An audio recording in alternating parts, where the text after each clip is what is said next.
da. Hani o benim makyaj kutum. Hamınız defolun hayatımdan. Defolun gerizekalılar. Artık sizi istemiyorum. Tuvalete vırdığım duxları vurmayacağım artık. Sədələkdən alırdım 1 manata 50 qəpiyə. Bəsdir də, da özümüzə hörmət eləyək, yeter. Bezdim ben. Hayatımı yaşamak istiyorum artık. Bu neyse qəribə bir şey yok. Ama deyəsən üzücəydim. Başa düşmədim, neydi? Artık sizlerle yaşlanacağım. Hoş geldiniz hayatıma. Yeni huzur verici Lola kosmetiklerim.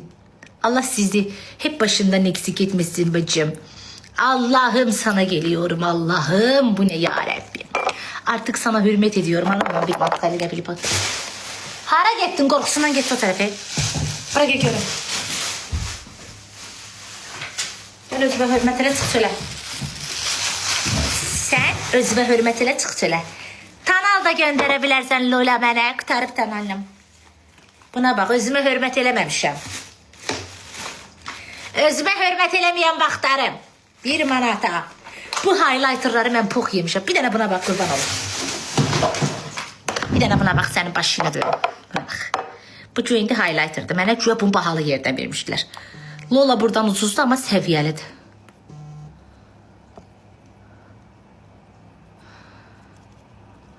Bu çuşka.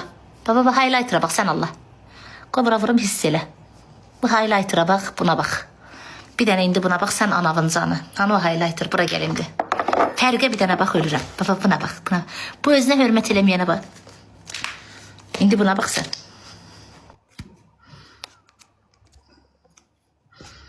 Mən özümə hörmət eləməmişəm. Üzümə hörmət eləməmişəm.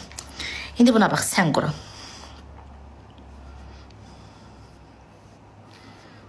Yok, bura vurum. Buna bak, buna bak. Bak da.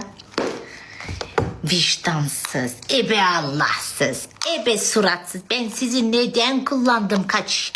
Allah sizin cezanızı versin. En bıskıtret buradan. Görmek istemiyorum sizi.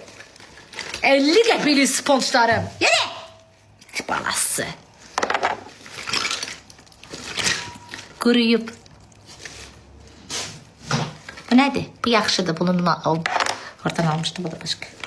Ha, bu şey göz maskası. Bana lazım olacak. Başka ne? Hürmet eləməmişəm özüme.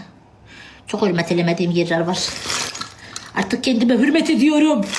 Sizleri hayatımdan def ediyorum. Buna bak. 50 qəpikli çuşka.